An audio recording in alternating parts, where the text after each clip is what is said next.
Jets fans, this is the moment we've all been waiting for. Justin Fields isn't here to sit and learn, he's here to take over. But will he rise? Or will the Jets fall right back into quarterback chaos? And what about Garrett Wilson and Sauce Gardner? Still no contract extensions. This reset looks bold. But is it real? Stick around. You need to hear this. But before we get into it, if you're a die-hard Jets fan, make sure you're subscribed to Jetstream News.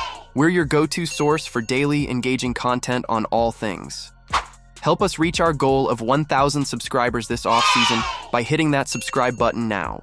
We are from Jetstream News. Welcome. We would like to ask for great help. Only 20.2% of viewers are subscribed to our channel. If you are watching, we would really like your help by subscribing to the channel by clicking on the subscribe button. If you want to comment and share our videos to other people, it will also be a great help. Can we count on you? Justin Fields is the biggest gamble of this new regime, and the jury is still out. Let's be clear. Fields isn't just here to hold a clipboard or manage games. He's here to fight for the starting job and potentially take over as the franchise quarterback. But that outcome depends on two factors. 1, his development under this new offensive staff. 2, how long the Jets are willing to be patient. Fields' mobility and playmaking potential are unquestioned. His legs create opportunities most quarterbacks simply can't. But his passing mechanics, decision-making, and consistency have raised concerns.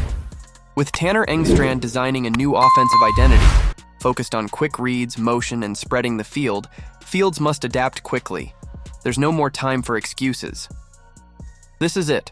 If Fields can't elevate, the Jets will be forced back into QB purgatory next offseason, again. But if he delivers, the entire narrative changes. Fields becomes the face of the franchise, and the Jets finally escape the cycle of veteran desperation. One major change this offseason that could reshape the offense, the rebuilt offensive line. Let's break it down. Fashanu, one of the best young tackles in the draft, now anchors the left side. Armand Membou, the team's first-round pick, brings strength and mobility. Aaliyah Vera-Tucker is back in his natural spot and fully healthy. Depth additions and competition across the interior have improved the unit.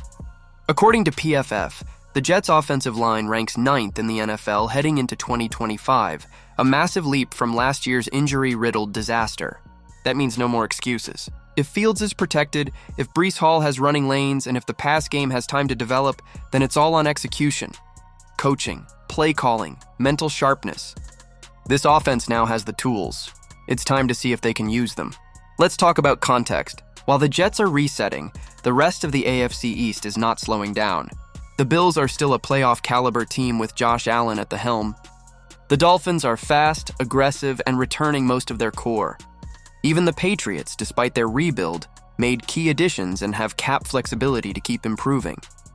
In other words, the window isn't going to stay open. The Jets must move fast. The rebuild can't take 2 to 3 years. They need immediate results, or they risk falling even further behind in one of the toughest divisions in football. This isn't just a development year. It's a test of whether this reset has real teeth, or whether it's just another chapter in the book of almosts. Now let's return to the most important decision still looming, the contract situations of Garrett Wilson and Sauce Gardner. Here's the cold reality. Delaying these extensions could cost the franchise dearly. Why? Because Wilson, even with a down 2024, is still one of the most talented route runners in the league.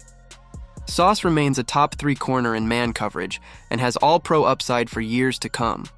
The longer the Jets wait, the more leverage these players will have, especially if they rebound in 2025. And if that happens, New York will be forced to either overpay massively or risk losing the foundation of their core. Signing them now, before they explode again, is smart business. It also sends a clear message to the locker room. We take care of our own. Fail to do that, and the culture you're trying to build under Aaron Glenn takes a hit before it truly begins. Let's be honest, this offseason wasn't perfect. The front office deserves credit for taking bold steps, clearing out an underachieving staff and pivoting to youth. But there's still unfinished business that could define the next decade of Jets football. Here's what still needs to be done before Week 1. Extend Garrett Wilson and Sauce Gardner. Clarify the offensive pecking order behind Breece Hall. Decide whether Fields starts Week 1, or if a veteran placeholder holds the reins. Ensure the offensive line gels fast with so many new pieces. Install leadership across both sides of the ball, something that's been missing for years. This isn't about hype, it's about execution. Jets fans, this reset is real, and it's bigger than just one offseason. Aaron Glenn and Darren Maugi have begun what could be a true franchise turnaround, or another frustrating reset with no results.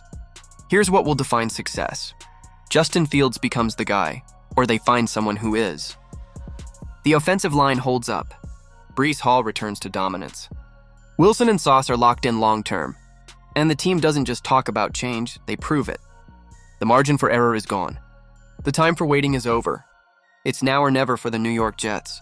If you're serious about staying ahead of every major move, every contract decision, and every snap that could change the Jets' future, hit that like button, subscribe, and turn on the bell. We're building something big here, and you won't want to miss what comes next. Jet up. Go Jets! Thanks for watching.